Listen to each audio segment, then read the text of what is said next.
Direitos humanos, pandemia, consciência e individualismo. Bom dia, Cris. Bom dia a todos os ouvintes da Rádio Noroeste FM. Na coluna de Direitos Humanos de hoje, nós gostaríamos de dialogar sobre um aspecto a respeito da pandemia que, no nosso ponto de vista, merece bastante reflexão e tem uma relação absolutamente direta com a questão do respeito aos direitos humanos.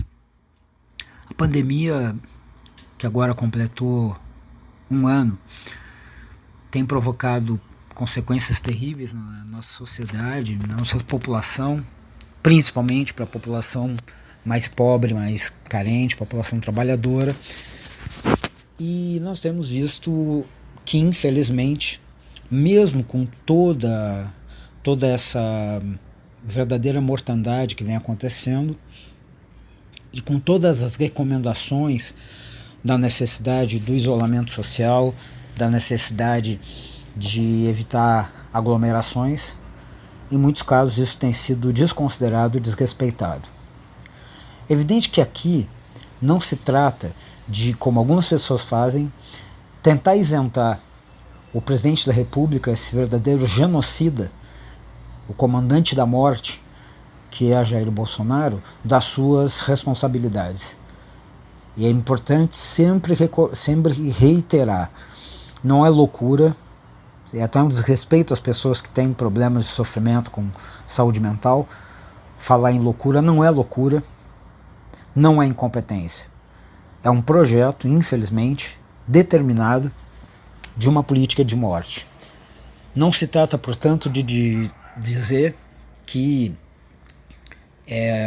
as pessoas estão aglomerando e que o Bolsonaro não tem responsabilidade nenhuma sobre a pandemia. Primeiro, porque ele, inclusive, desde o começo, estimulou aglomerações e continua estimulando. Então não se trata aqui de isentar o presidente da República das suas responsabilidades nesse processo. E isso tem que ser permanentemente cobrado e manifestado, porque nós temos que exigir, inclusive, que cesse um governo que é um governo de política de morte. Mas é necessário também uma outra reflexão. Desde que a pandemia começou, ao menos municípios e estados que não eram como Bolsonaro, genocidas e negacionistas, fizeram campanhas, havia aquela chamada Fique em Casa.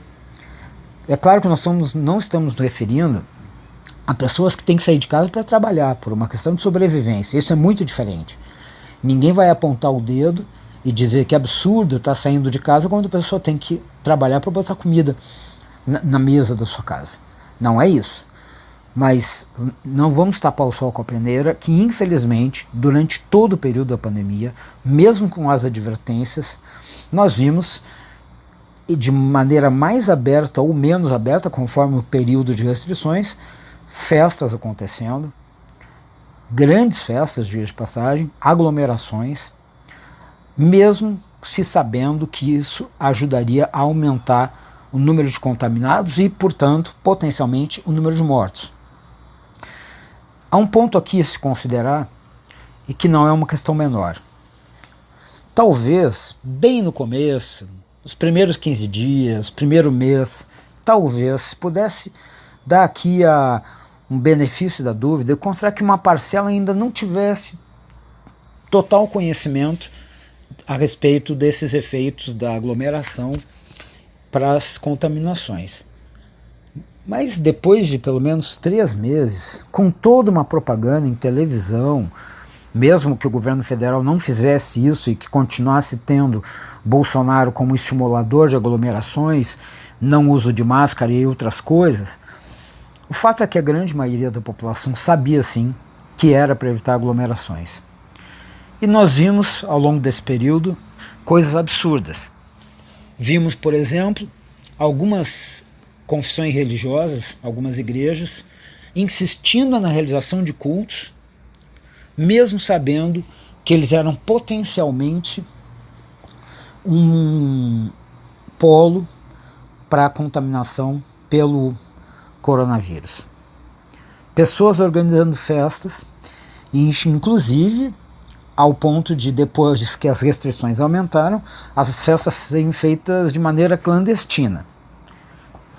Afinal de contas, se não é um problema de falta de informação, se a informação circulou e as pessoas sabem que a aglomeração ajuda a expandir a contaminação, o que falta nesse caso?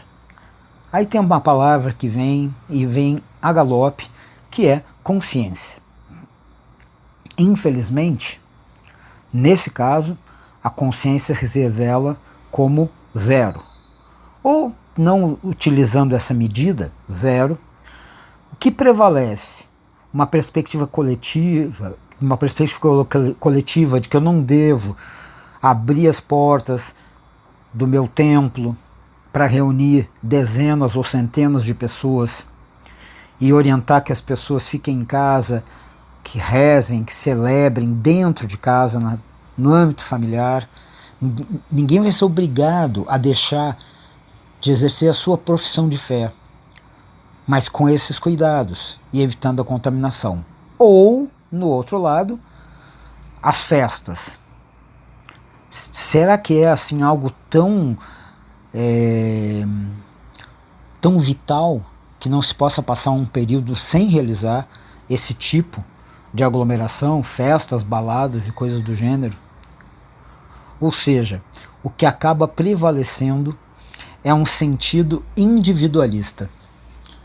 Se perde a perspectiva coletiva, eu deixo de pensar que eu vivo numa sociedade com mais milhões de pessoas para pensar exclusivamente no meu prazer pessoal, que é o de ter uma festa onde eu vou beber, onde eu vou encontrar meus amigos e amigas, vou curtir, mesmo que isso ajude a aumentar o número de pessoas infectadas e de pessoas mortas.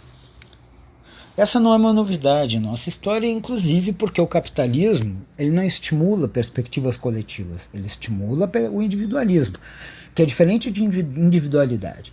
Individualidade é a singularidade que cada pessoa tem. Agora, individualismo é a exacerbação, é a extremização desse indivíduo sobre o coletivo, que lamentavelmente é o que nós temos visto em muitos casos. Voltamos a dizer, pessoas que tinham e continuam tendo que sair de casa para trabalhar, para sobreviver, ninguém jamais vai ter o direito de apontar o dedo e ficar julgando. Agora, quem, por questões individualistas, de prazer pessoal, ou questões individualistas de aspecto religioso, que poderiam sim, pelo menos por um período, ser feitas de outra forma, no caso das celebrações religiosas, mas que insistiram em desrespeitar orientações ou ordens, determinações de ficar em casa, essas lamentavelmente mostram que a consciência coletiva foi reduzida praticamente a zero e prevaleceu esse individualismo que o capitalismo é tão qualificado em construir na mentalidade das pessoas. Essa é uma questão fundamental. Em certo momento a pandemia vai ser vencida, nós temos esperança e acreditamos que isso é possível. Até lá, quantas pessoas mais vão morrer? Infelizmente, as perspectivas não são boas, mas em determinado momento nós precisamos fazer essa reflexão. Qual a nossa capacidade de compreender que o coletivo tem que ser mais importante que o individual, porque uma sociedade que não compreende que se constrói as coisas mais importantes na perspectiva coletiva é uma sociedade sem futuro. Portanto, que nós possamos fazer essa reflexão, avançar num processo de construção de mais solidariedade, de mais fraternidade, consequentemente mais coletividade, menos individualismo, para uma sociedade justa, fraterna e democrática. Muito obrigado.